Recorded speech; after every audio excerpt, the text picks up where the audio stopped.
敢动我娘，小爷离了本店，早就把你这天捅破。妈，姐她疯了！你个不孝子，上边发疯去！别笑了，子月。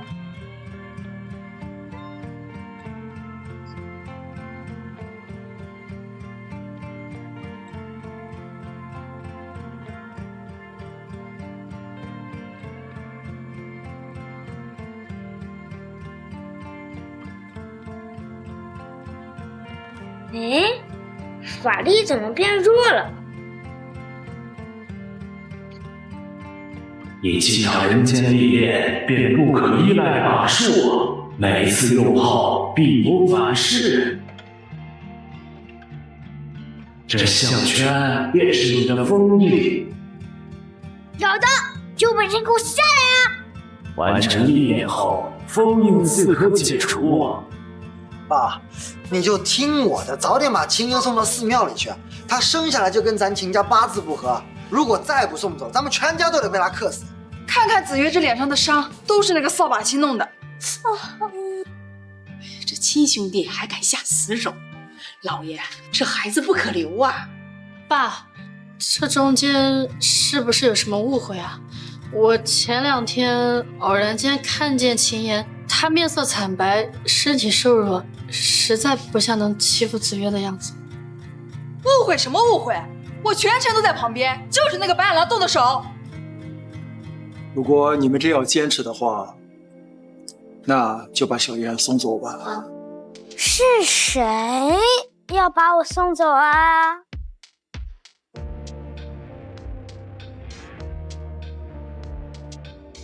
把你打入凡胎，直至你懂得什么是礼义廉耻、孝悌忠信。不懂，难道还不会演吗？爷，您之前教过我们，百善孝为先，可孝的前提是父母得要关爱自己。可我看到的是，他们是非不分，虐打亲子，简直枉为人父。啊，你给打小妍了？爸，谁跟这个不孝子接近都会沾染霉运的，我们怎么敢啊？可能以后你再也见不到爷爷了。做人真麻烦。放肆！你们还有没有把我放在眼里？爷爷，既然爸妈嫌就是再行，就自甘情愿的换我。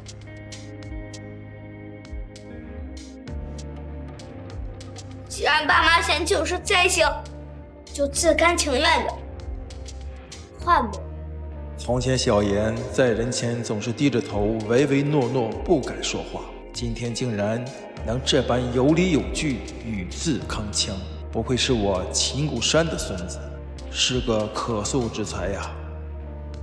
哥哥，你以后想要什么我都给你，但是你不要嫌弃爸爸妈妈呀。看看你弟弟，再看看你，你要是不想认我们，就赶快滚出秦家。我们秦家可容不下你这个扫把星。当初生你的时候就被你克得差点难产死掉，你不知感恩，居然还想断绝关系。我看你真是中邪了，就该把你送出去超度。哎呀，老爷，这孩子不可留啊！既然所有人都介意我的称代，那恕孙儿法再为爷爷尽孝了。孙儿磕完3个头，拿下爷爷养人针后，便自行离开。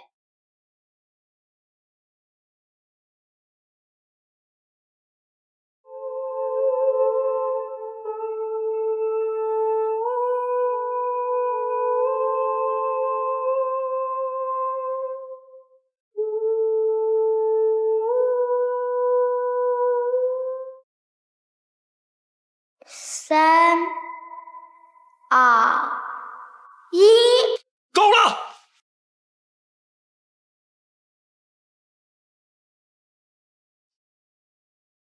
小妍可是你们的亲儿子，您不说仔细教养、亲力亲为，却要把他赶出家门，你有没有拿他当你们的亲生骨肉啊？子月被你们养得白胖干净，可小妍呢？连身像样的衣服都没有啊！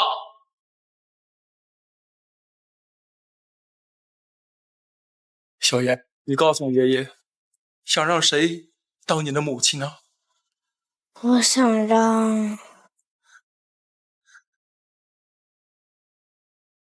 她当我的母亲。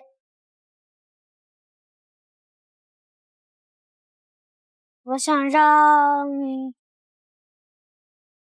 她当我的母亲。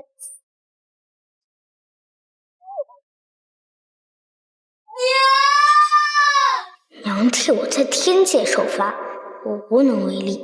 但这凡间的女人却跟她长得一样，我定要护她周全。小妍啊，你与姑姑从未走动，为什么突然选她呀？因为她像《红楼梦》里的母亲，小儿一直都羡慕别人有那么温柔的母亲。是我对这个孩子疏忽太久了。你还真会选啊，选了这么个废物当妈。你说你啊，挑谁不好，居然挑一个没生过孩子。他那般软弱无能，怕是连自己都照顾不好，更别说照顾你了。小妍啊，你姑姑从未生育，她的性格又比较懦弱，可能她不太适合带孩子。没事，她不适合带孩子，带她也行。还你带她，摊上这么个妈，到时候你可别后悔，哭着求我们把你认回来。我绝不后悔。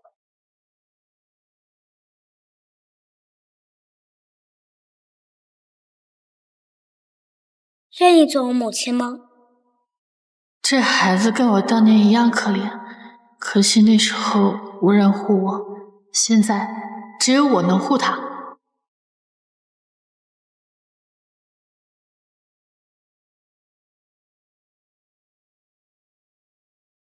香香连自己都照顾不好，真的能照顾好小妍吗？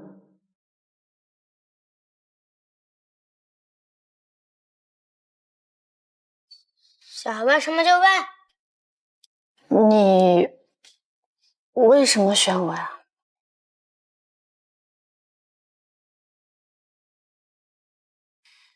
你不该选我的，我给不了你任何帮助，可能还会拖累你。想想就想了呗。放心，我会好好照顾你们的。这孩子自己都吃不饱穿不暖，居然还关心我。你一定吃了很多苦吧？哎呀，那都算什么？小爷爷以后有的是机会把这些都讨回来。你有什么想买的东西吗？虽然我的钱不多，但是只要你喜欢，我一定竭尽所能，努力赚钱买给你。赚钱？你没听错吧？你身为秦家大小姐，还需要自己赚钱。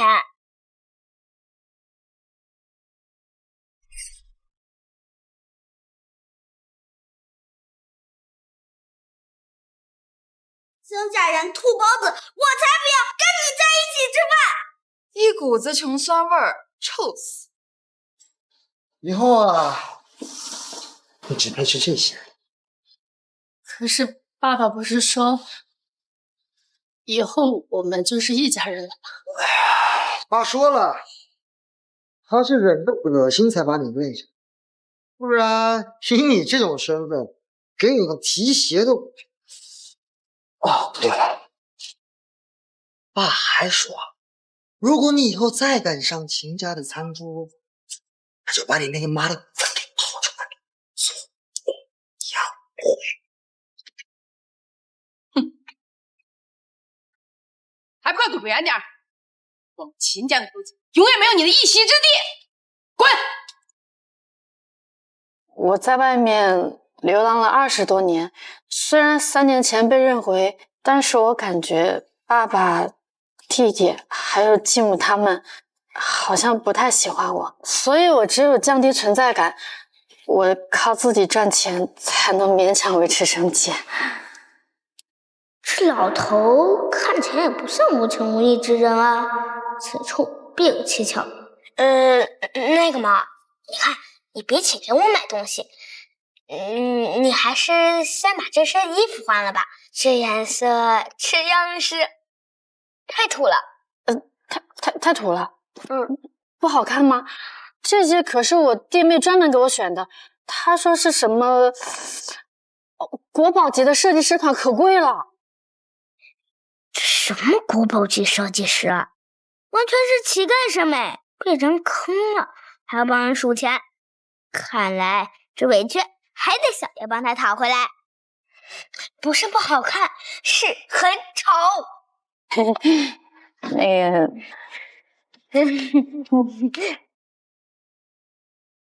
说了多少次了，厕所的卫生要好好打扫。说了多少次了，厕所的卫生要好好打扫。刚才我看见地上落了根头发，你是不是又偷懒了？刘妈，我把小爷安顿好，马上就去打扫。哟，喊你一声大小姐，你当你真是大小姐了？山鸡就是山鸡，换个地方也改不掉你身上的这股穷酸劲儿。那工具我都已经给你准备好了，别磨叽了。怎么还让我请你啊？吵死了！一把老骨头，嗓门还那么大。你妈没教过你什么叫主子，什么叫奴才吗？主子？哼，我呸！他不过就是一个乡下来的下等人，就算他是老爷亲生的，又能怎么样？还不是上不了台面。这以后大少爷继承了秦家，高兴了给他口饭吃，不高兴逐他出门。小爷没事的，只是打扫而已。那个，婆妈，你别生气，我现在就打扫，现在就扫，哈，马上扫。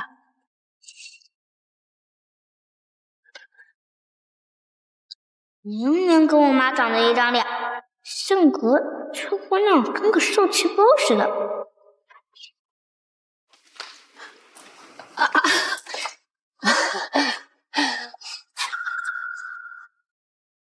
我妈才是这个家女主人，你再敢使唤她，就让翅膀兜着走。从今往后，连署的卫生都由你任人打扫，小爷我就坐懒看，不打扫完不许下班。哼，凭什么？听你这个毛都还没长齐的娃娃的话，今天你们两个一起给我打扫卫生，不打扫完不许吃饭。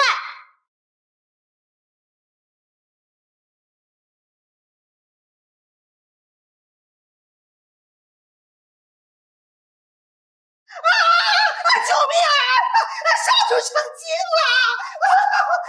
对不起啊，我再也不敢了。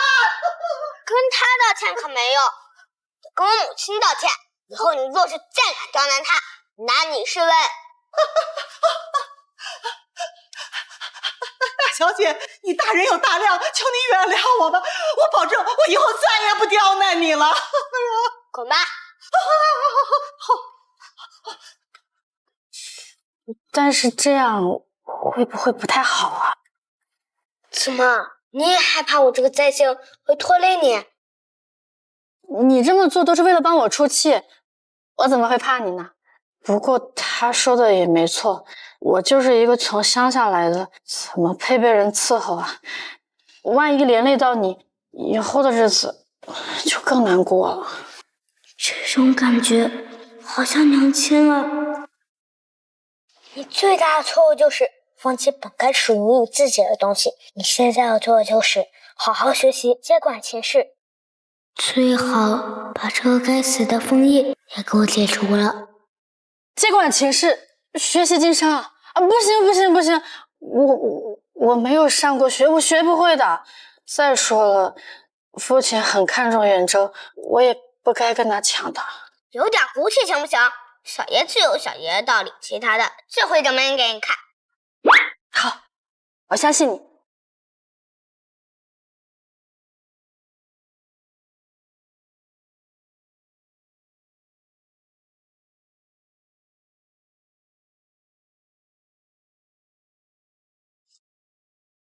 小少爷，这可不关我的事儿啊！是老宅那边下的通知，说大小姐的吃穿用度一律缩减。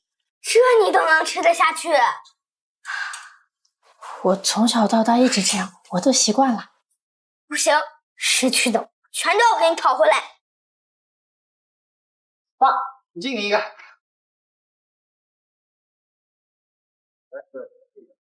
来，小菜。不是。真可以。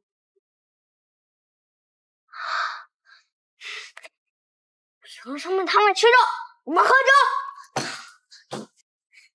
走，跟我回老宅。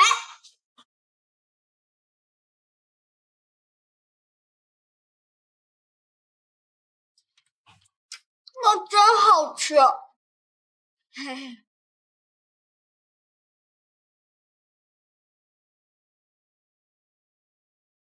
小妍和香香还是不肯来吃饭吗？我每次都3催4请，可小姐总以人多不干净为由不愿意来，而且还让我们也离小少爷远一点，怕传染细菌。哼，这你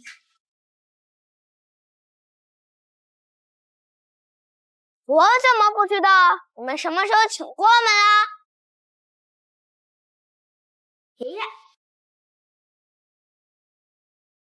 你们两个不是不想和我们一起吃饭吗？怎么又突然来了？不是我们不想来，是有人不想让我们来。何出此言？堂堂秦家大小姐吃的却不及一个佣人，而有的人吃的脑满肠肥，连养的狗都比我们吃的好。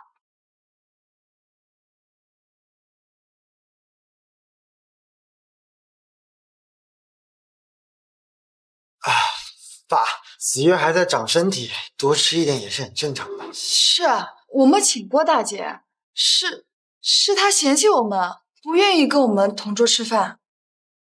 爷爷，母亲虽教育我要心存感恩，索取有度，但如今我正长身体呢，连顿像样的饭都吃不上，这还想着以后替爷爷分担秦家事务呢。唉，怕是心有余而力不足了。没想到小妍人小志气高，已经想到替我分担。之前是我忽略她太久了。按照小妍和香香都是秦家的血脉，每月生活费100万有余，他们竟然连顿饱饭都吃不上。可能是大姐的手下刘妈把钱都摊进去。爸，你别急，待会儿我就找她算账。对，爸，一定是刘妈把钱都偷走了。刘妈虽说吃的比我们好，但也是清一色的素菜，贪了数百万，连一顿肉都不舍得吃，不合理吧？小妍为我做那么多，我不该让她一个人承受。爸，我少吃点没关系的，但是小妍她正在长身体，我们吃的东西毫无营养，连狗食都不如。放肆！我说过，务必要保证香香和小妍的生活开支，如若再有下次，全部家法处置。知道了，爸。小妍啊，今晚有秦家主办了一场晚宴，到时候全江城所有的豪门都会拿出自己家传的宝物来进行鉴赏。咱们秦家可是有着全国第一的古董产业，到时候这个食物鉴宝的环节，爷爷可就交给你了。放心吧，爷爷，包在我身上。好孩子，只要你这次表现好，城东那间翡翠铺子，爷爷就送你了。什么？城东那间翡翠铺子价值10几亿呢？老爷，你万万不可呀！这么重要的铺子，你怎么能交给一个毛头小子呢？是啊，爸，他们二人又不懂经商，万一毁在他们手里怎么办？爷爷，母亲虽不懂经商，但也是您的直系继承人之一，需要实习之，只要肯学，总有一天能掌握经商之道的。替爷爷分忧。好，这间铺子我心意已决，只要小妍这次做得好，该是他的那就是他的。孙儿定不负爷爷所托。香香这次也代表秦家一并出席，这衣服我都准备好了，一会儿你帮妈妈好好选选，可不能丢了咱们秦家的脸。没问题。老爷这是要公布这个贱人的身份了。绝不能让他得逞。这第一件宝物碧玺如意，来自大寿皇室，采用宫廷拉钻镂雕的技艺，上面的龙鳞都以微雕技法刻画，须发毕现，堪称传世重器。不愧是我儿子，那么长一串鉴宝结果都背下来了。妈，还是你有办法。如果这实物鉴宝的内容不提前透露给我们，那个铺子还真便宜了那两个杂种。那个铺子价值足足10几个亿，我求了老头子那么久，他都不松口。这次他们别想轻易夺走。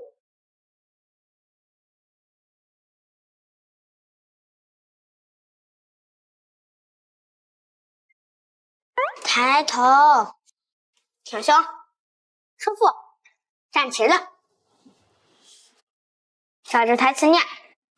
哎呀，我从小就怯场，再加上这么大的场面，哎呀，我感觉我那个呼吸不上来。那就练，小爷不允许你临阵脱逃。来，念一句，跟着念一句。哟，那么刻苦呢？这鉴宝会啊，都快开始，这大字都认不出，还想着发言呢？有授启奏，无授退朝，你们忙着呢。不识好歹的东西，我们是来给你送衣服的。衣服留下，人工走。哼，我看你们还能横到什么时候？给他。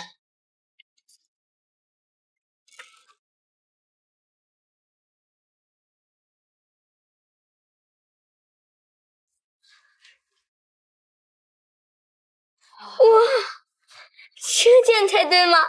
完全符合你大小姐的身份。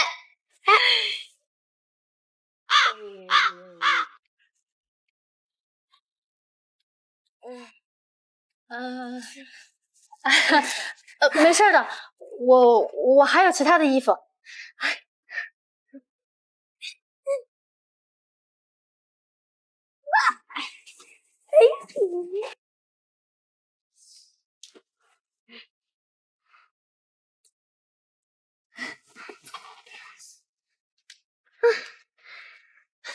你哪好来这么多臭衣服呀？那怎么办？鉴宝大会马上就要开始了，来不及了。哎，我有办法了！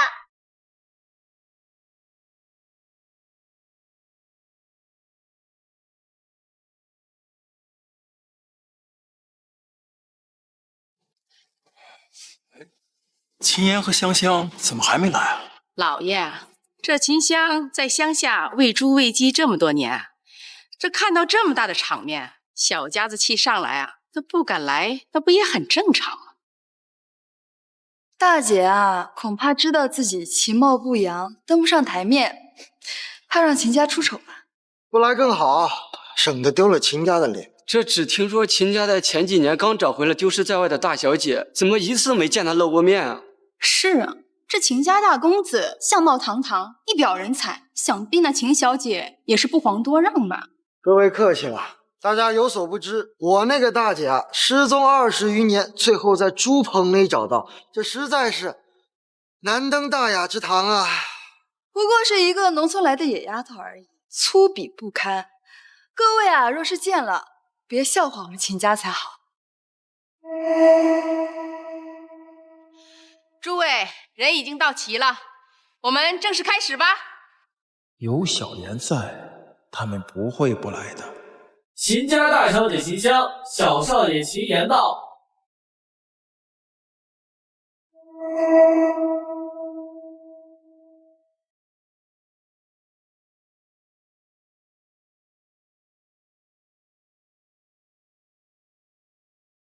这位是谁呀？我在港城世家从未见过如此艳压群芳的女子。这人都到齐了，她难不成就是秦家那位迟到的大小姐？不可能，你忘了刚刚齐大少爷说的话了？这秦家大小姐素比丑陋，不可能这般气质高雅、容貌靓丽。这个贱人平时穿着怪诞丑陋，今天居然穿的比我都高贵。我送过去的礼服明明是烂的，他身上这件又是哪里来的？爷爷，爸，路上有事耽搁，是我们来迟了。原来她真的是秦家大小姐啊！这衣服怎么不是我派人送去那件？老爷，这秦香啊，素来是眼高于顶，我们秦家的东西啊，她可看不上。你胡说，这衣服明明是……母亲说笑了，我本就是秦家人，何来看不上一说？是小妍提议说要衣着得体，才不辜负爷爷的期望。唉，那怎么办？鉴宝大会马上就要开始了，来不及了。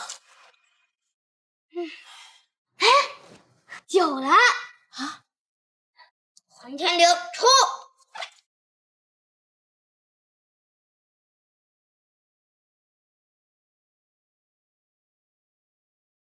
好，好，好，还是我乖孙啊，考虑的周到。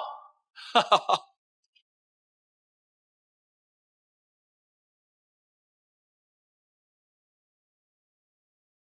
诸位，既然全部人都已经到齐，那我们今天的晚宴正式开始。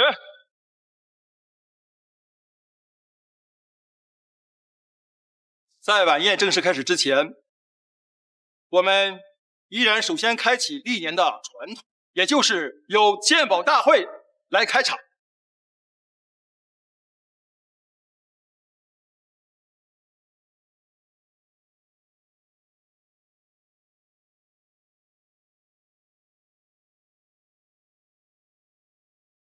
今天的展品由古董三大家授权展出。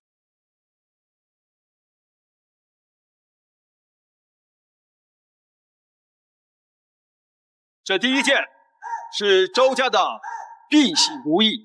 周家就是那个号称东国第一玉石世家的周家吗？这周家号称琢玉成器，刻金成魂，看着玉如意，通体碧绿，更是珍宝中的珍宝，世间罕有。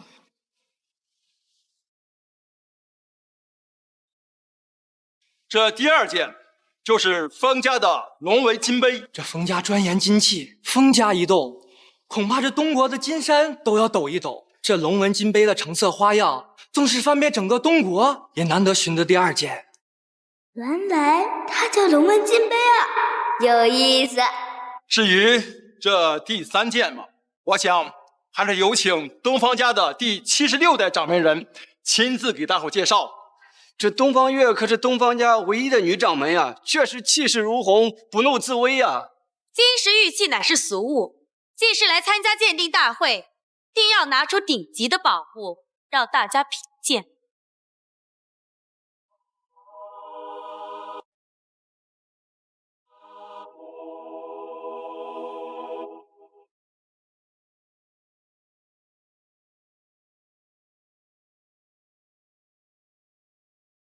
神韵还余，丹青绝唱，这竟然是万神附图！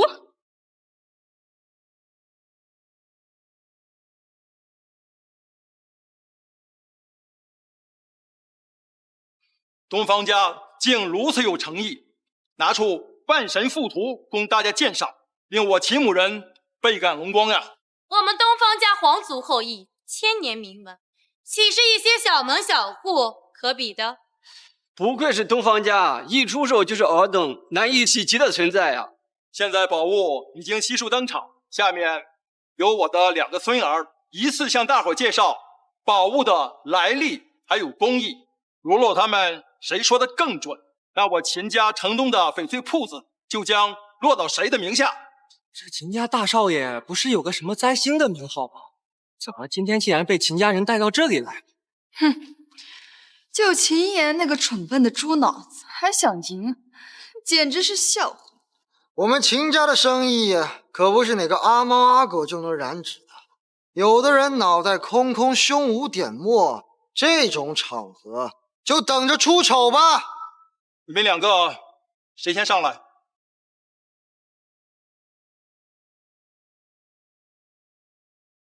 这第一件宝物碧玺如意，来自大寿皇室采用宫廷拉钻镂雕的技艺，上面的龙鳞都以微雕技法刻画，须发毕现，堪称传世重器。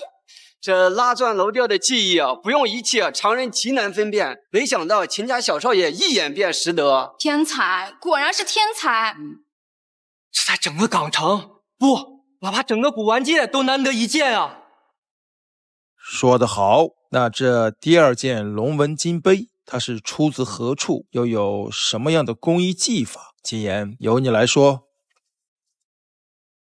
这兔崽子从小就不让他接触古玩知识，他绝对答不上来。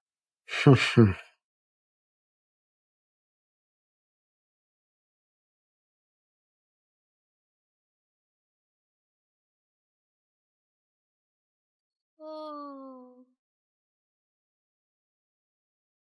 没想到这龙纹金杯会出现在这里，还真是巧。小妍不过刚接触这些，这样也太为难他了。不认识就快点下来，别在那耽误时间。这小子，这每天在家里哄老爷子开心，这怎么到了正式场合反而还不说话了？爸，今天港城各个豪门世家都在，小妍毕竟是个孩子，如果答不出来，就让他下来吧，别平白丢了我们秦家的脸面啊！果然还是对他期望过高了。秦岩，如果你不会说，那就下去吧。谁说不会？这龙纹金杯来自李朝，通体纯金打造，不仅使用了9掌炼金术进行提纯，还使用了流丝描金技法，杯底还刻着有火纹瑞锦的纹样。他小小年纪，竟然能将龙纹金杯的来历说得如此清楚啊！这简直比刚刚的紫月小少爷还要厉害。说得好，不愧是我秦家的长孙呀！你胡说，这龙纹金杯底部根本没有纹样。龙纹金杯工艺繁琐，胎记极薄，根本不可能在上面刻出花样。你们看，竟然真的没有啊！早就听闻这龙纹金杯绝非凡间之物啊！定国将军数次召集匠人描样都失败了。可是这位秦岩小少爷说的言之凿凿，听上去也不像是信口胡诌的呀。这你们就不知道了吧？这秦岩啊，在秦家根本不受待见，学识可比他弟弟差远了。他没说错。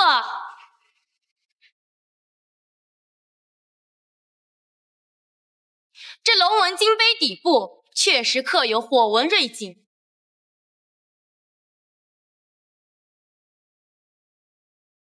怎么可能？我明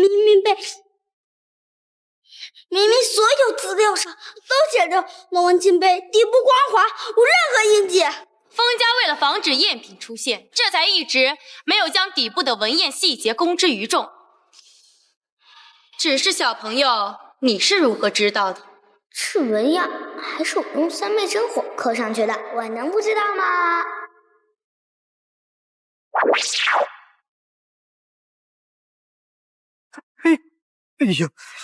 哎呀，我的金杯金贵的很，你又在上面画什么呀？仙君，你怎么那么小气？气我娃娃！哎呀，使不得！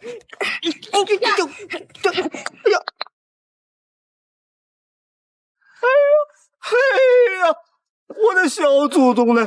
这地上头的人间，陪着家里都找不回来了呀！哎呀，我的杯子！我俩初级，偶尔看到而已。不错，与熹微处见真章，何有我当年的风范呀？哈哈哈！既如此，两位小少爷，不如说说我这万神附图的来历技法，比一比谁的古董造诣更高，如何？这万神附图是我东方家第1任家主所作，被我东方家视为珍宝，保存至今已有1000年。这可是旷世奇作，无价之宝啊！是啊，没想到东方家一直不肯让其面世，今天竟然能肯拿出来让我们一饱眼福，真是三生有幸啊！若谁能说出这幅画的用料技法，那这局便是谁赢。这有什么难的？这画全卷以青金石、孔雀石等28种宝石为颜料，采用失传的9染18宣宫廷技法，天下无人能复刻。说的不错，你为何不发一言啊？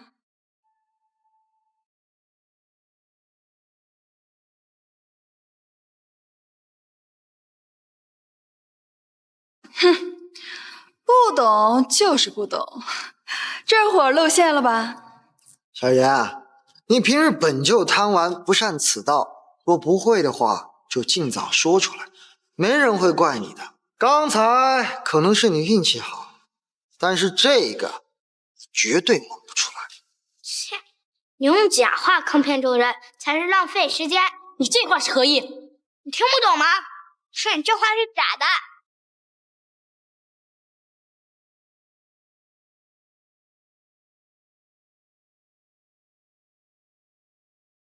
东方家最痛恨赝品，怎么可能展出假货呢？这小子也太胆大包天了，看来秦家今天要得罪人了。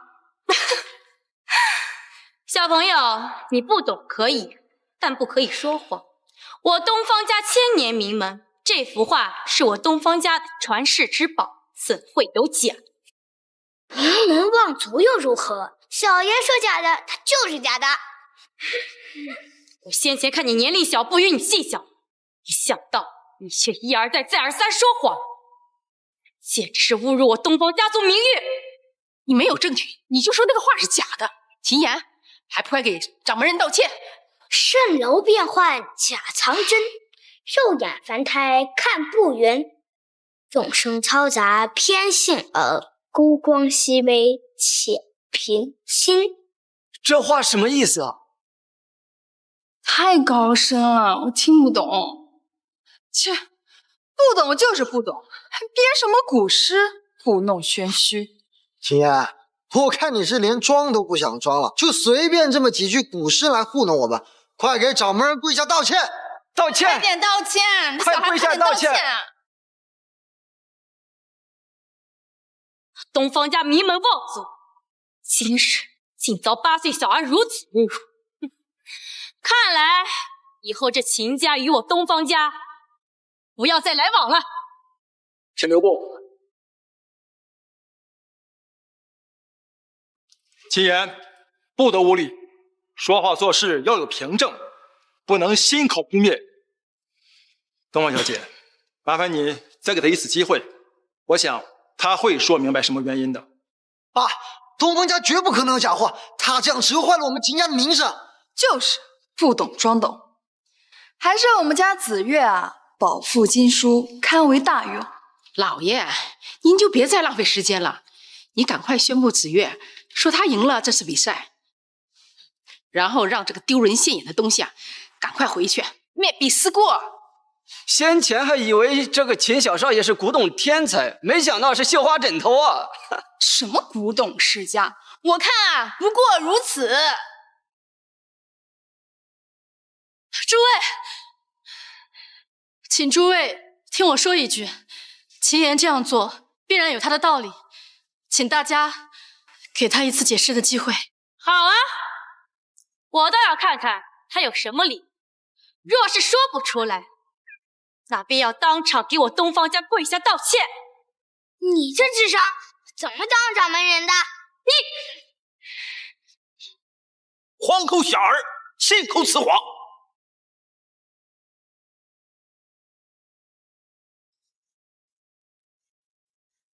我与东方家第74代传人担保，此话绝不会是假的。这是东方家族长东方怀瑾。爷爷，您怎么来了？我若再不来，我们东方家的名声就被毁了。自从我继任族长以来，此话都是我一人保管，从未假手他人。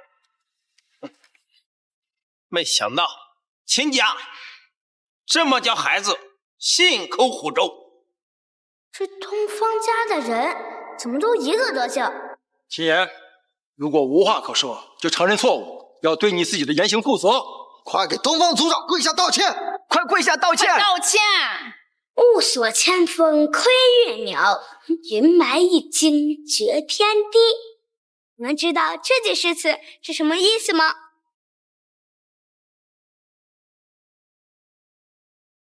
画上确实有这句词，是祖先亲自提笔，与你何干？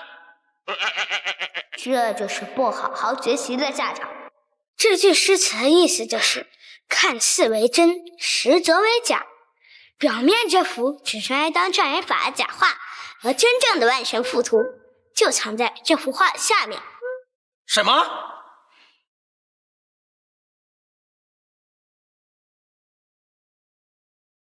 如果你们信我，将表从假画揭去，便可看到真正的万神附图。什么？他竟然要接着画？他这是要生生毁了这幅万神附图！你这无知小儿，竟妄想毁了我东方家族的传世之宝！秦国山先放任孙子侮辱我东方家，如今又想毁坏此画，以后我们两家势不两立。秦言，还不快点跪下道歉！你耳朵聋了吗？再不下跪道歉，是让我们全家跟你一起遭殃吗？秦言，你个不孝子，现在立刻跪下道歉！我没错，何必要跪？我的眼睛胜过这世上一切，说假的就是假的。我以性命做担保，小言所说绝无虚言。你个土包子信有什么用啊？要是我们秦家生意受到牵连，和你那个小畜生死了都赔不起。既然你们不信，小爷就亲自死给你们看。秦言，你疯了！你这样会连累我们整个秦家了！住手！我让你住手！爸，你难道真的要眼睁睁看着这个逆子将我们秦家生于如此境地吗？若此时再不施以家法惩戒，那别人会如何看待你？又会如何看待我们秦家？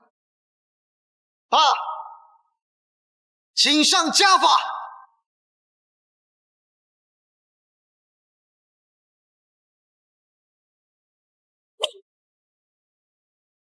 停下！给我停下！住手！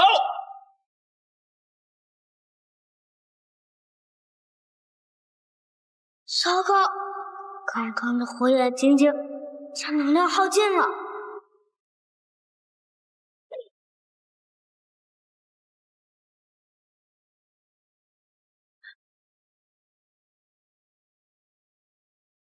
这是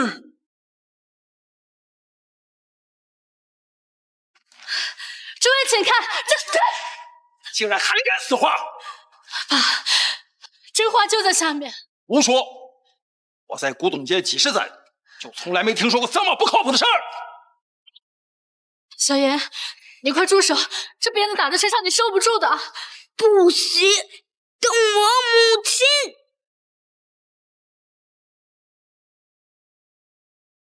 竟然真的有画啊！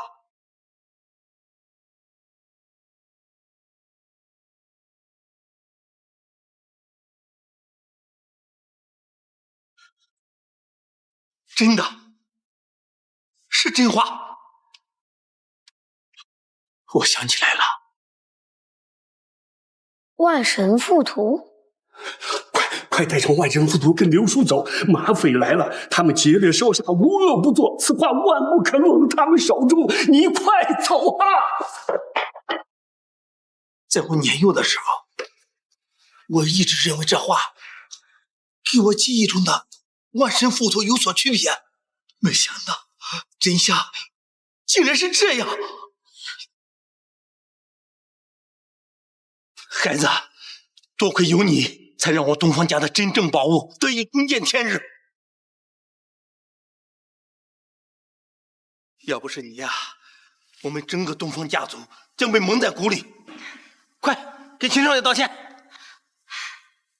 刚才是我误会你了，现在我郑重向你道歉。演变得可真快，刚刚不是还逼着我磕头道歉吗？还是东方家思虑周全，这才让万神附图这么多年得以保存下来。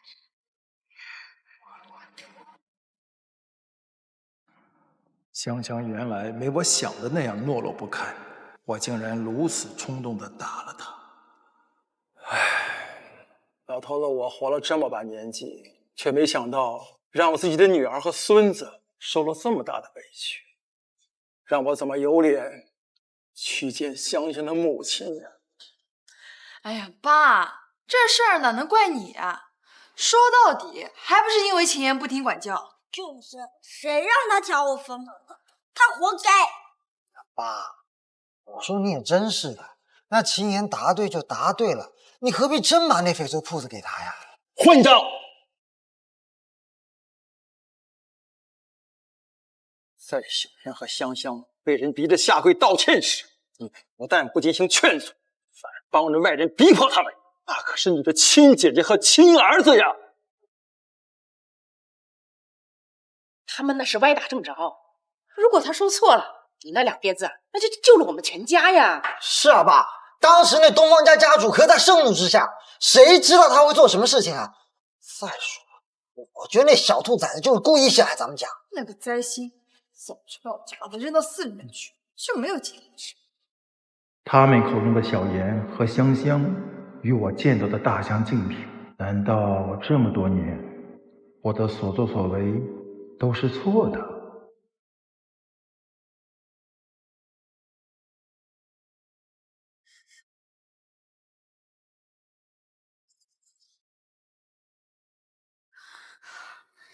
秦家人如此冷血，不互帮互助就算了，居然还落井下石。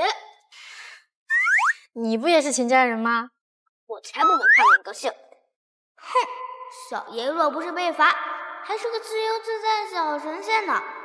虽然这次挨了几鞭子，但好在你没事，秦家也保住了名声嘛。这鞭子可来得真巧，明明揭开假话，就能证明我说的话是真的，偏偏被人拦着。我看了，那鞭子就是秦远州早就设计好的。不管怎么说，远州也是我弟弟，应该不会吧？不会，你忘了，爷送的好衣服被那个后妈撕得稀巴烂，要不是小爷我急中生智，连拍卖会都去不了。3年了，这样的生活忍了3年，忍者神龟啊！什么忍者神龟啊？你少看点动画片。当年我们母女跟爸爸走散了，就从泔水桶里找饭吃，冷了呢就去垃圾桶里找衣服穿。当年妈妈病得那么重，直到去世前她都没有吃上一顿饱饭，而且就连去世前她跟我说，要是有一天你能再回到秦家，一定要在爸爸面前好好尽孝。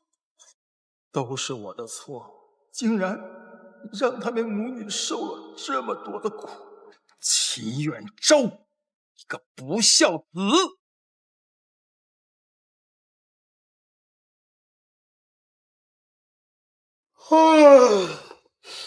哎呀，爸，你这么晚找我来什么事儿啊？你还有脸说？为什么在那种场合撺掇我打你姐，而且事先准备好了鞭子？爸，什么叫撺掇？我那个是顾全大局，那秦香就是个上不了台面的土包子，万一做错事惹怒东方家，那连累的可是我们一整个秦家呀！混账！什么叫土包子？那可是你姐姐，你亲姐。老头子今天怎么回事？怎么突然帮那个野种说话？哎呀，爸，我那不是他这么多年没念过书，我一时失言才……没念过书，那是因为他迟迟没有被找到，被逼着下学干农活养家。说到底呀，这都是我的错呀！我这么做不必再说了，从今天起就正式罢免你秦氏执行总裁的位置。什么？不敬长姐，不爱子女，不顾及家族脸面，该罚！来人呐，上家法！爸，别打！我是你啊！我是你唯一的儿子，接着打，把我打死了，谁继承你公司啊？啊！接着打，啊！哦！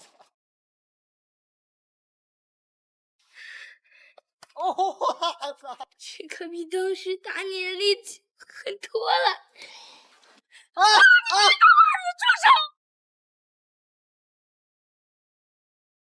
袁州为秦家兢兢业业了这么多年，你凭什么打他呀？还有脸问？这都是你教育出来的好儿子，心术不正，心狠手辣，不是，连自己的亲姐和亲儿子都下得去手。还有你，为什么搞坏我给香香送去的衣服？你都知道了。老爷，你替我解释啊，老爷啊！不必解释。老爷，上梁不正下梁歪，没少搞事情，让我误会香香多年，这我们父母关系疏离至今。管家，给我一起打！哎，不要打！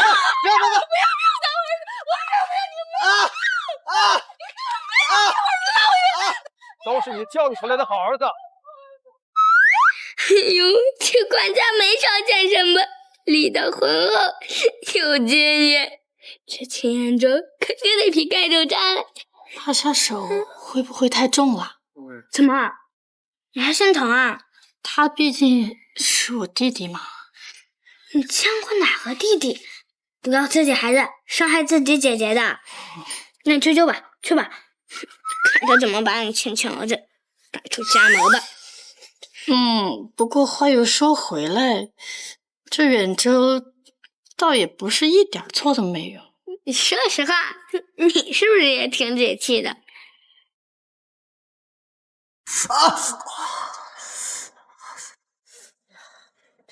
这爸下手也太狠了吧！看把你们打成什么样子了！我算是看明白了，区区一个秦香根本不足为惧，真正有威胁的就是那个秦爷。要不是因为那个不孝子故意告密，老爷不可能这么生气。大孙子，这是肉，这不是橡皮泥。那我们现在该怎么办？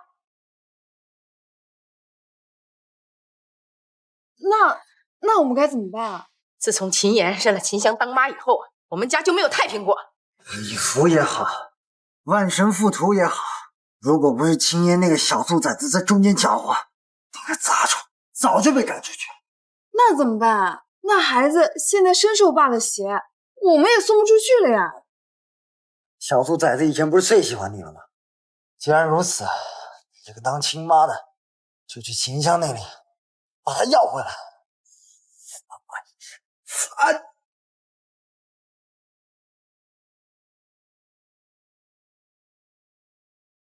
景爷啊，都怪我老眼昏花，才忽略了咱们的女儿这么多年。但是香香，她从来没有怨过我，我是个不称职的父亲呀。爸，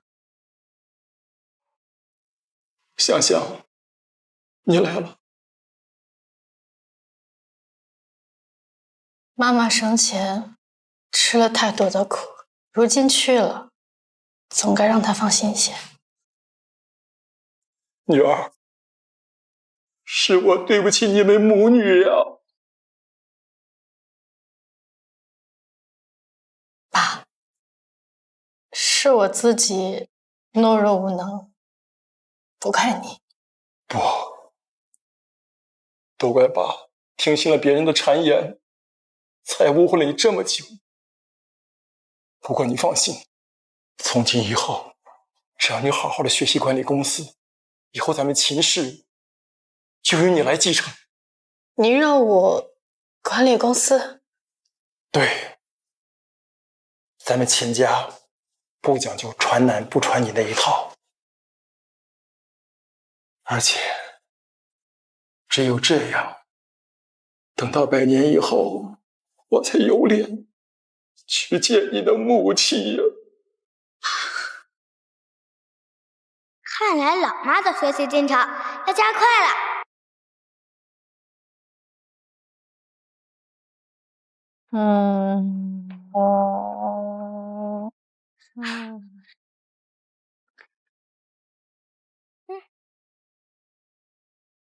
这些是什么？这里有外语管理，还有，反正全都是要学的。全都要学啊？对呀。不行不行，你看这些，我看都没看过，我求求你了，你饶了我吧，学不完，根本学不完啊！学不完也要学。来，妈，跟着哥学得快。每每酸泪，一粒就的爸爸 ，Never stop burning。这几句很简单吧？学会了吗？应该，或许，大概会了吧。妈，来一个。去哪了？那个美美桑美，一个劲儿叭叭哈，叽里咕噜圈圈，还有喷喷。你再给我看一遍，我再看一遍，我肯定能学会的啊。这个进度什么时候才能这样结束？班长上位，使劲背，我就不信你记不住了。快！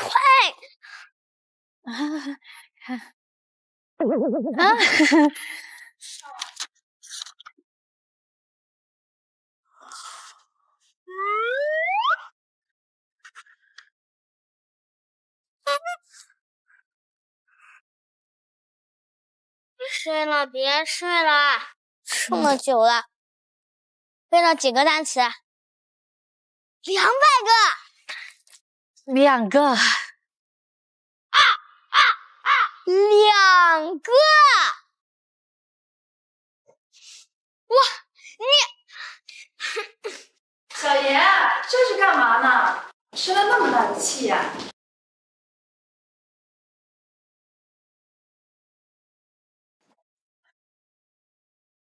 妈妈都想死你了，快让妈妈抱抱。你身上充满一股味，叫阴谋。哎呀，你在姑姑这儿待了那么久了，有没有想妈妈呀？想呀。真的吗？让你什么时候在我面前消失？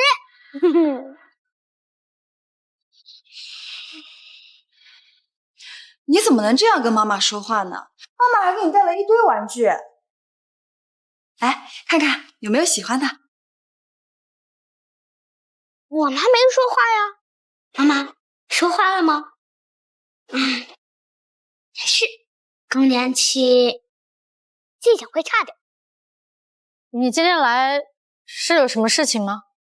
我看我自己的儿子跟你有什么关系？让开！小妍他是我的儿子，你要见他必须经过我的同意。那可不一定。小妍上次选你只是一时冲动吧，他啊一向最听我的话。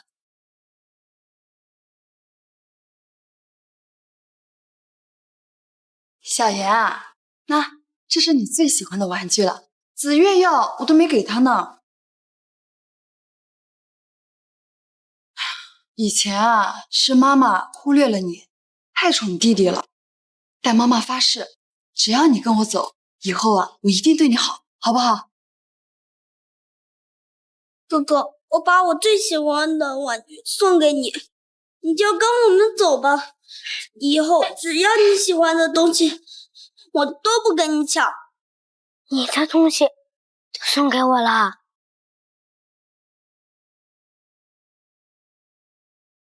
那我要什么，你们都给？那是自然了，你可是我的亲生儿子呢。那我要全州手里所有的股份。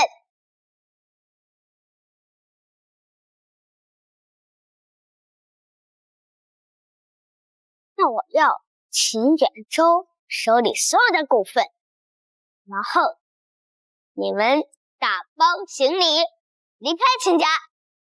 正好小叶眼不见心不烦。什么？你这个不孝子，竟然敢狮子大开口！秦氏是我爸爸的，你一分都别数。你们刚刚还在那宝贝，现在又变成不孝子啦？哎呀，小妍啊，这股份的事儿确实有点难，但是还是可以商量的嘛。少在这里给我假惺惺的！你以为小爷跟你们一样，大脑抽筋，小脑打结？跟你们回去岂不是没有苦硬吃？你干嘛？我脑子有问题！而且，她才是我的妈妈，这里才是我的家。除了这，小爷哪都不去。这里不欢迎你们，请你们赶紧回去。好，你这个吃里扒外的小畜生，就等着跟秦香这个废物混吃等死吧！等远州继承了秦氏，我要把你们通通都赶出去。秦远州继承秦氏，你怕是不知道，爷爷说过，我妈妈也是秦氏继承人之一。什么？不可能！秦香大字儿都不识一个，你觉得你爷爷会把秦氏继承给他吗？谁说我妈不识字的？我妈，她一天能背完1本字典，3天精通1门外语，一个星期背完所有公司的管理课，你能吗？好，我倒要看看啊，秦香这个废物怎么抢秦氏的继承权。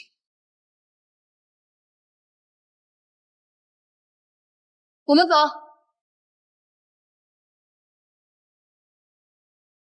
小妍，这下你的牛可吹大了，到时候要是完不成，就等着被笑话。别怕，我有办法。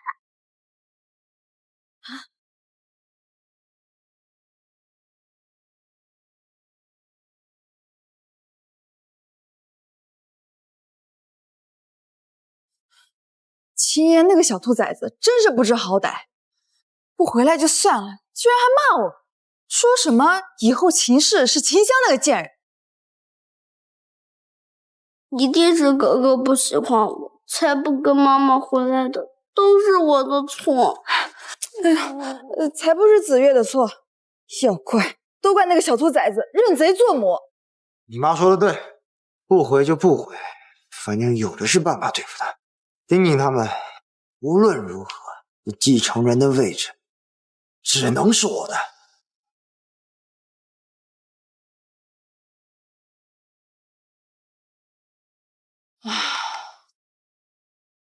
你这个东西太难了，小爷的力气都费光了。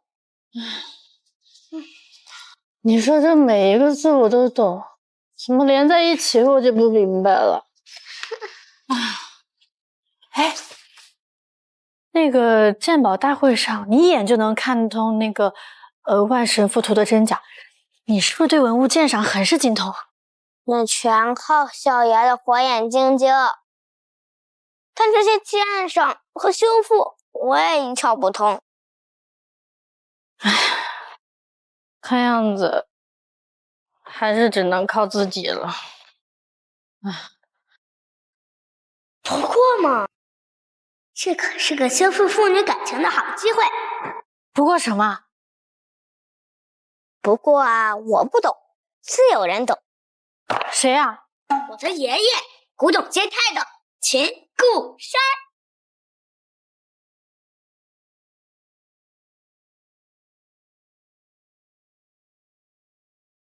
关于撤免远州执行总裁的事情，诸位都考虑的怎么样了？这小秦总的话，无非就冲动了一些，给点教训就好了，没必要直接罢免吧。是啊，宁可就他这么一个继承人，将来这整个秦氏会早晚都是他的。就他一个继承人，大家可别忘了，我秦固山可还有个女儿。女儿有什么用？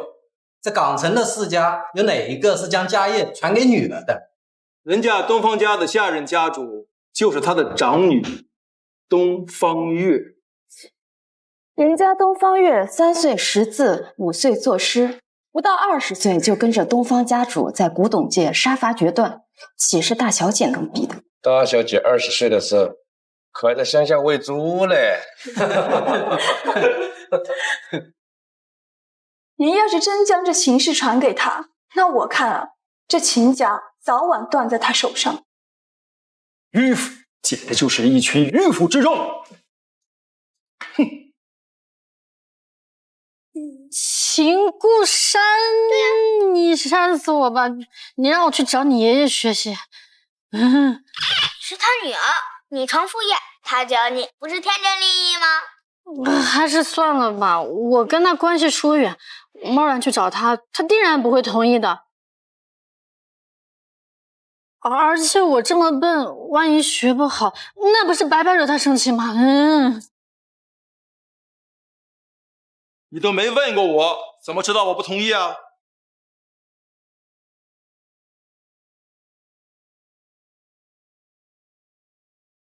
都没问过我，怎么知道我不同意啊？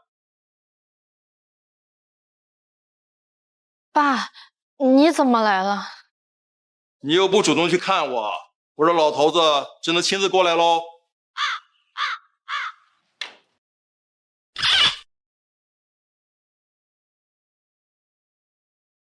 不愧是我秦固山的女儿，果然踏实上进。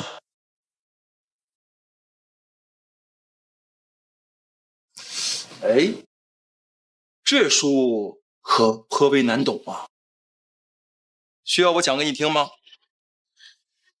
完全超级无敌需要。哈哈哈！既然小妍都说了，那行啊，不用了，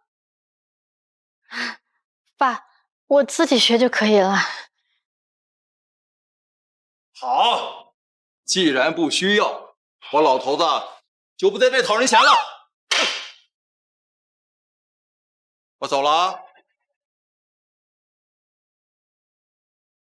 我可真走了啊。哎，小妍，爷爷忘了问你了，你今天早餐吃了吗？爷爷，你看钟表，现在已经下午6点了，该吃晚饭了。哦，对，该吃晚饭了是吧？哎呦，你说这空调制热它是不是坏了呀？它冻得我这浑身哆嗦。哎呀，你看嘛，这外面是40-50度左右，然后咱们现在开的是制冷。原来是开的制冷啊！一看爷这那脑子老糊涂了。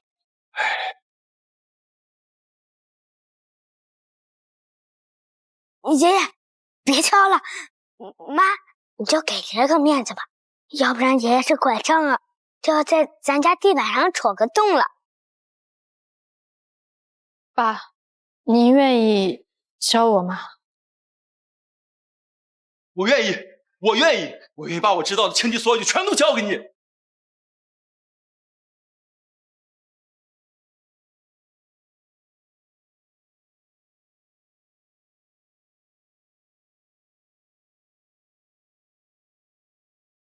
收服父女感情都要靠我啊！小爷这一天天的，你太忙了。这文物的修复呢，它讲究的就是一个修旧如旧和最小干预，不仅要恢复文物的稳定性和美学的完整性，同时呢，还要尽可能的保留它的历史信息，懂了吗？我们秦家呢，那可是古董世家，我们做的呢就是修复和买卖古董的生意，所以你呢要在3个月之内要完全掌握所有的文物知识，还有经营之道，这样你才有资格继承秦氏。3个月，那我肯定学不会啊！你这还没学呢，怎么就说自己学不会呢？我在乡下就没读过什么书，回到秦家，您又从来都不重视我，3个月对我来说难度太大了。难度再大也要去做。现在我已经罢免了远州的总裁位置，那以后你们2个就能者上位啊！秦家总裁的位置永远都是远州的，我不会跟他抢，毕竟他才是您悉心栽培的继承人。我每次跟他发生摩擦，您就会像古董大会一样，对我轻则训斥，重则打骂。你这是在怨我呀？这怎么突然就聊崩了？啊，我不是，哎呦，我好饿嘛，我想吃你煮的面。哎呦，肚子疼了。哎呦，爷爷，你别操之过急嘛。想让我妈学习，我有办法。什么？爷爷，我也是秦家人，企业管理和古董文物我也想学，可我妈那三点墨水什么也教不会我，干脆给我请个老师呗，要最美丽、最温柔的那种。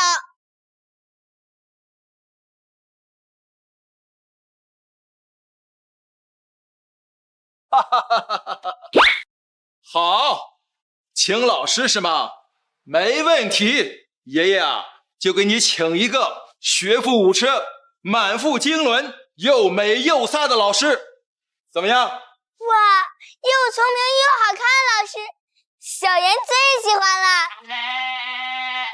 这么看来，当时换母的时候还是考虑的不周。哈哈哈。那这话怎么说呢？新老师这么好看，不然让他当妈妈吧。什么？难道小妍不想要我这个母亲了？不行，什么继承人不重要，我只想一直做小妍的妈妈。小妍，这是你最爱吃的鸡汤面，妈还给你加了蛋。没胃口。哎，不知道新老师手艺怎么样？新老师那么聪明，他做饭一定很好吃吧？那既然你不同意嘛，那我呢也就不强迫了。不过我这大孙子想要学习，找老师啊，我只能另请高明了。哼，看来我还是伤了小妍的心。我来开。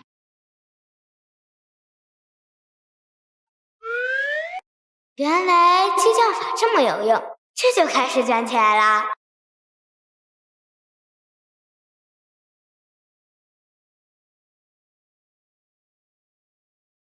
我这身不好看吗？还行，一定比我们新老师差一点。去开门吧。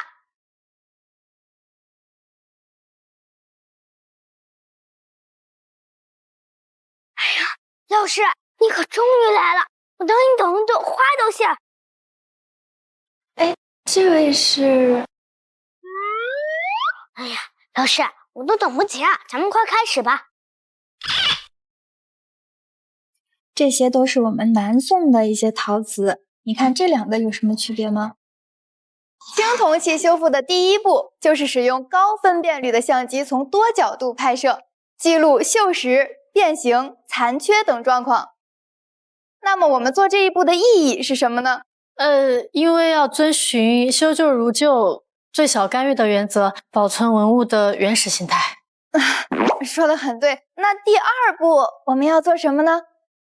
要用荧光光谱分析合金成分，然后进行取样分析，观察锈蚀的微观形态。紧接着，停，这课到底是谁上？当然是我想学啊，这不是没人教才请老师的吗？妈，你既然不会，就让老师好好教我，不要总是打扰我嘛。这样下去不行，万一小妍真要换妈妈怎么办？我要去找爸一趟。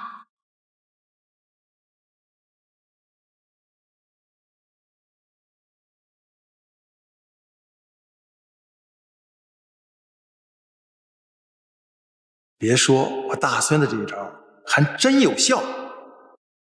进。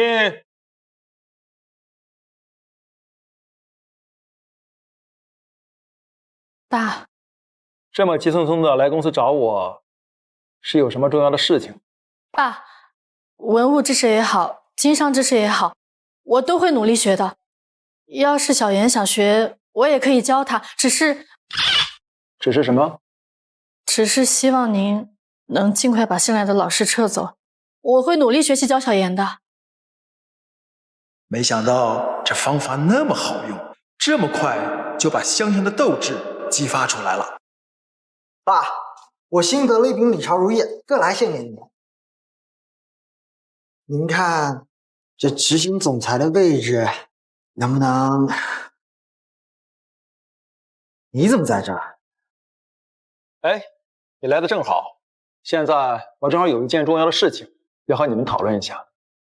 我们秦家呢，向来不讲究传男不传女那一套，能者上位，谁能力强，谁就是下一任的继承人。当然了，在这之前呢，还有一个前提，就是这个继承人必须要得到小妍的认可。小妍的认可？姐，那我劝你还是放弃吧。有一句话说得好，血脉相连，我可是小妍的亲生父亲，他最认可的人必定是。现在，小妍唯一的母亲只有我。好了好了，继承人的位置岂能是这么容易就能得到的？在这之前啊，还有一个最关键。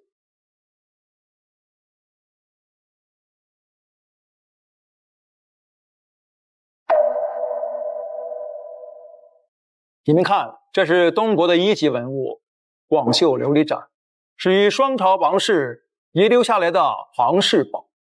只可惜啊，在战乱中遭到破坏，虽然残缺，但是它的价值仍然不可估量。这是上面指派给我们秦氏的一个任务，现在我就把它交派给你。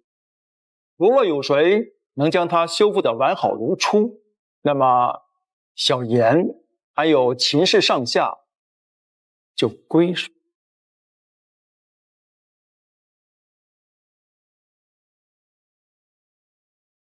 修复文物啊，这土包子大字都不识几个，老头子这么做不是明摆着给我放水吗？爸，您为什么要把小妍的抚养权当成筹码？您这么做有问过他吗？这件事情我和小妍讨论过，他同意了。那是自然啊。他说自己是秦家人，而我们秦家又是在古玩行业叱咤风云，那么他肯定要找一个真正的继承人，跟他学习知识，那么以后才能够承载旧业。小妍说的对啊，有些人自己没本事，还没上进心，还想抢别人的儿子，真是痴心妄想。我觉得那个小兔崽子就是后悔了，找了你这么个废物当妈。听说他让爸给他找了个新老师，对吧？我看换老师不过是借口，他真正想要的是把你这个废物换掉。你放心，我一定不会让这样的事情发生。我看换老师不过是借口，他真正想要的是把你这个废物换掉。小妍难道真的不想让我当她的妈妈了吗？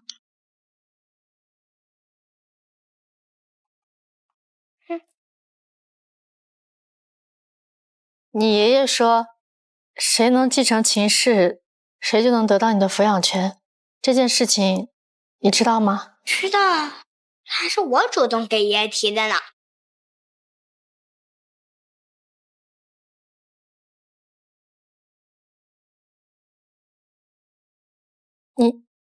你主动提的？所以你是真的不愿意让我做你妈妈了吗？从要求换母那天起，我的母亲就只有你一个。但是嘛，不是现在你，不是现在的我。什么？只有拿到秦氏的继承权，才能拿到你的抚养权？当然，妈逆来顺受惯了，不下刀猛药不行。这样能行吗？放心吧，爷爷，我在我妈心里比什么都重要。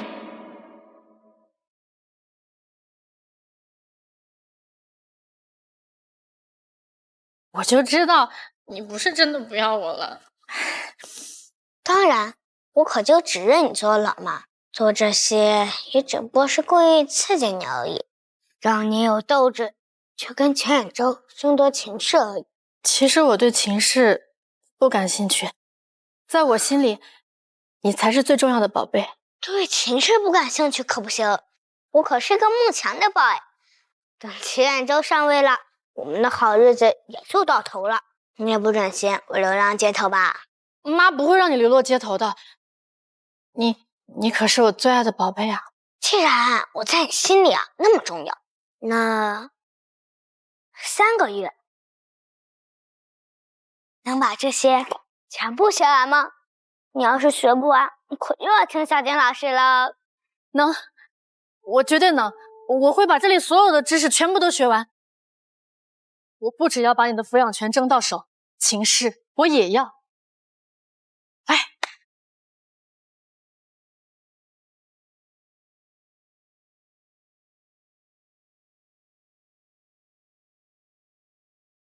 哎呀，还是你有办法呀！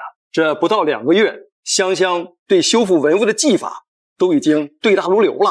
她可是我秦嫣老妈，当然有潜力啦。那既然这样，教你学习的老师就没有必要再留了。明天我直接让他走人。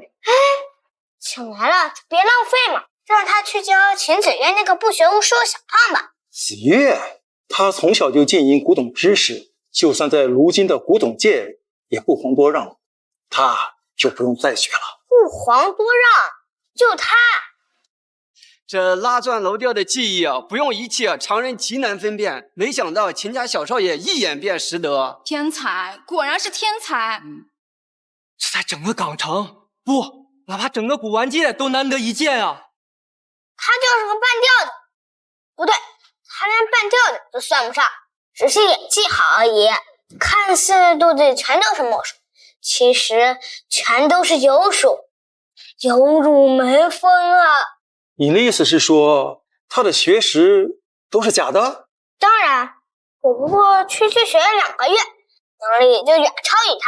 如果你不信，尽管喊他来验一验。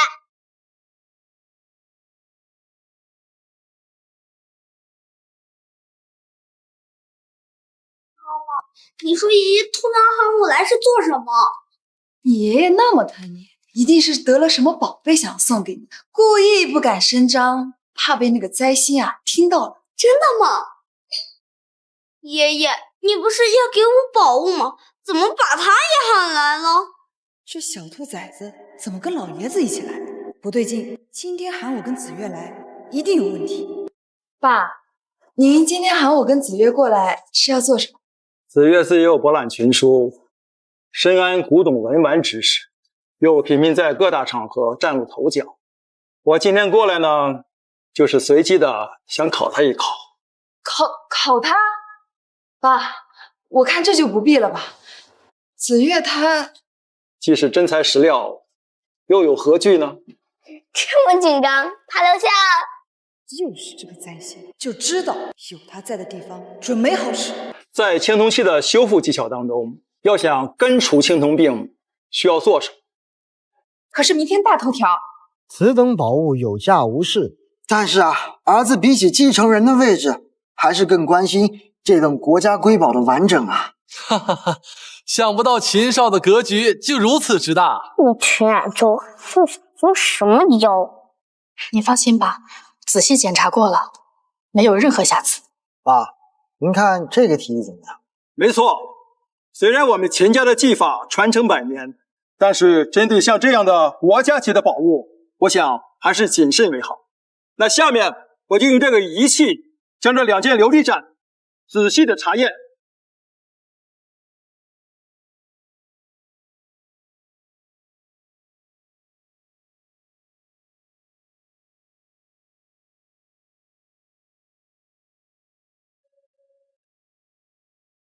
这第一件由我的儿子秦远州修复。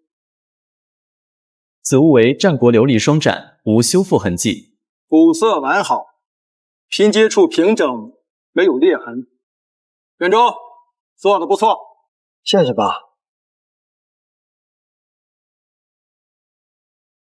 这第二件由我的女儿秦香修复。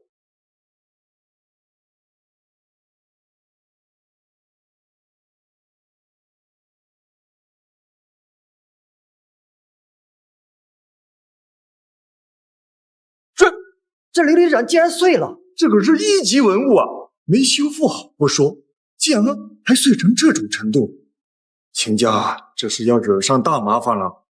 钱老，您不是说二位有超高的修复技术吗？请问这只琉璃盏是怎么回事？秦老，请您直面回答这个问题。不可能，怎么会这样？我明明修好了的。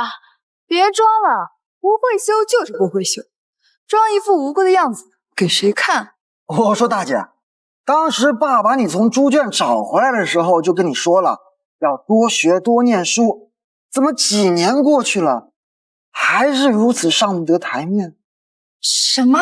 秦家大小姐竟然是被从猪圈里找回来的？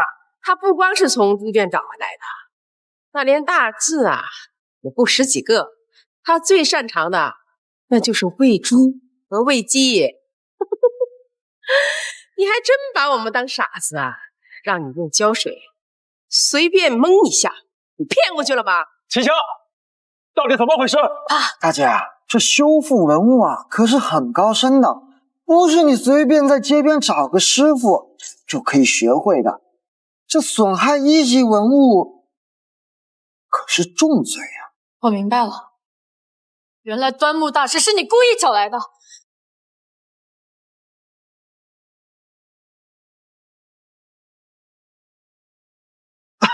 什么端木大师？我怎么从来没听过呀？大姐，你不能因为你做错了事就随便攀咬人呢。秦远州，我一直把你当弟弟，竟然这么害我！够了！爸，你听我解释。不用解释，太让我失望了。秦小姐，请问您关于今天修复文物造假一事有什么要说的吗？关于您从猪圈被找回的事情是真的吗？作为古董世家的继承人，您不觉得羞愧吗？什么继承人啊？秦家要是落到这种人手里，怕是用不了2年就要被踢出古董界了。你说秦老也是的，放着高学历的儿子不用，偏偏搞什么竞争继承人的把戏，这下好了，有人丢大了吧？唉，早就说过，女人头发长见识短。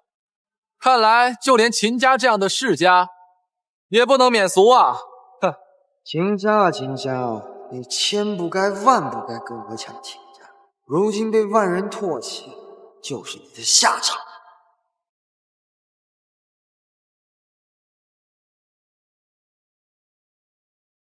老爷，这事已至此，您还不宣布秦是下一任的继承人吗？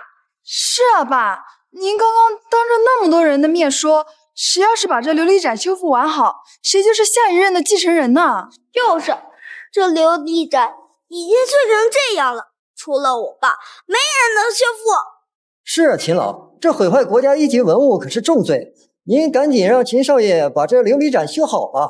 如今这琉璃盏只有秦少爷能修，若再耽搁下去，遭殃的是整个秦家啊！让秦少爷继承秦氏，让秦少爷继承秦氏，让秦少爷继承秦氏，让秦少爷继承秦氏，让秦少爷继承秦氏，让秦少爷继承秦氏。爸，您还不宣布继承人吗？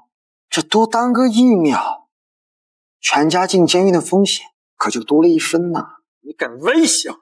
哎，这父子之间的事怎么能叫威胁呢？这是一封秦家财产继承的合同，继承人呢只有我自己。若是您签了，那自然是皆大欢喜；但若是您不签，整个秦家就一起完蛋。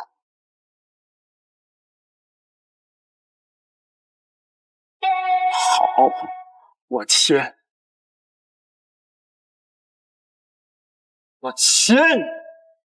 谁说我妈输了？我妈没有说。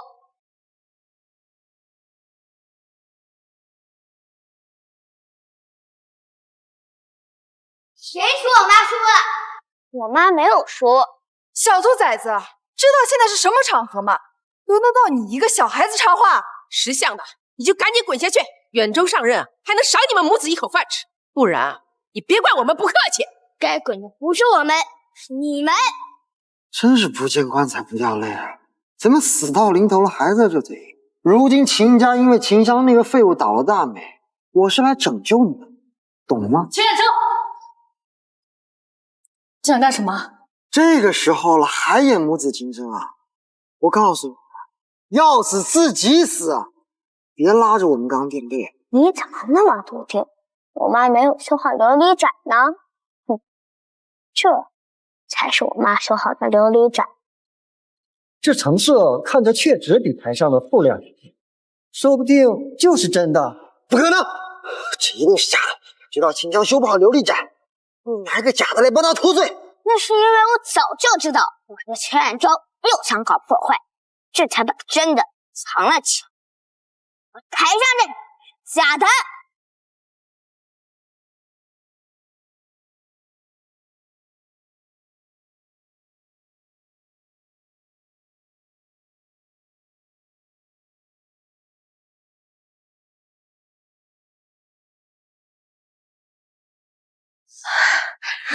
太好了，端木老师教的办法果然有用，琉璃盏修好了。我就说了，秦安老妈是最棒的。他来这里做什么？看来事情没那么简单。不可能，根本不可能！秦香根本不可能学会修复琉璃盏，端木教给你的不过是将琉璃盏暂时的聚合在一起，一碰就会四分五裂。今天在场的修复专家应该有很多，大家可以自行上前查验。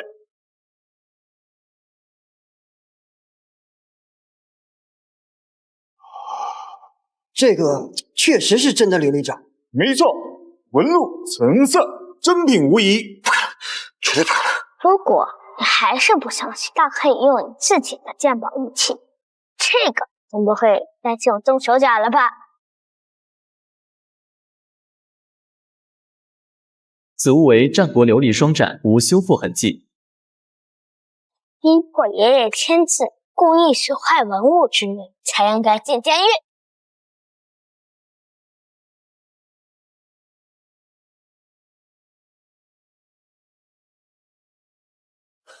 怎么行？怎么行？这人是你伙同那个灾星陷害我的，对不对？是你自己作茧自缚，怪不了别人。爸，是小妍说这件事情有蹊跷，于是我们提前把真正的琉璃盏藏了起来，为的就是要看齐远州他到底想干什么。没想到他竟然如此丧心病狂，直接被你们误会。这事情终于过去了，好孩子，作为秦氏的继承人，你当之无愧呀！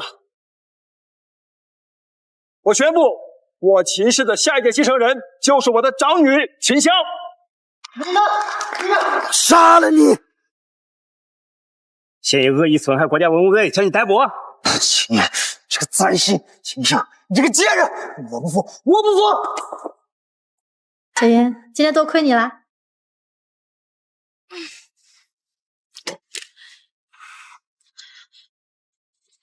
小妍，小妍，小妍，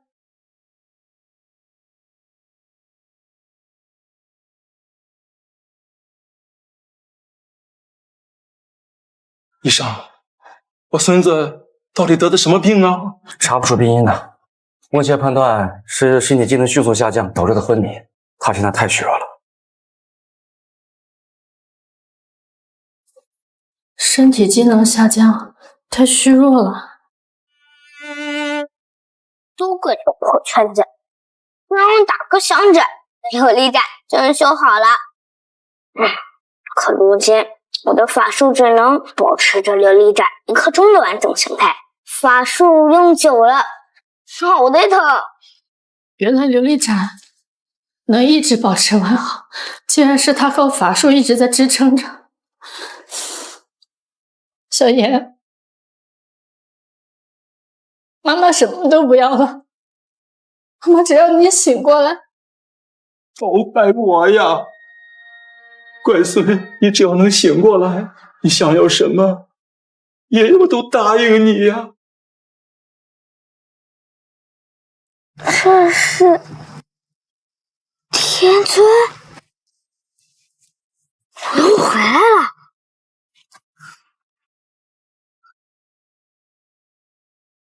不能在这儿，老头，给我放下去，还要去找我娘呢。你已历劫完毕，封印解除，无需再下凡间。小爷管你解除不解除，说了，小爷去找我娘。何须下凡？娘啊，娘！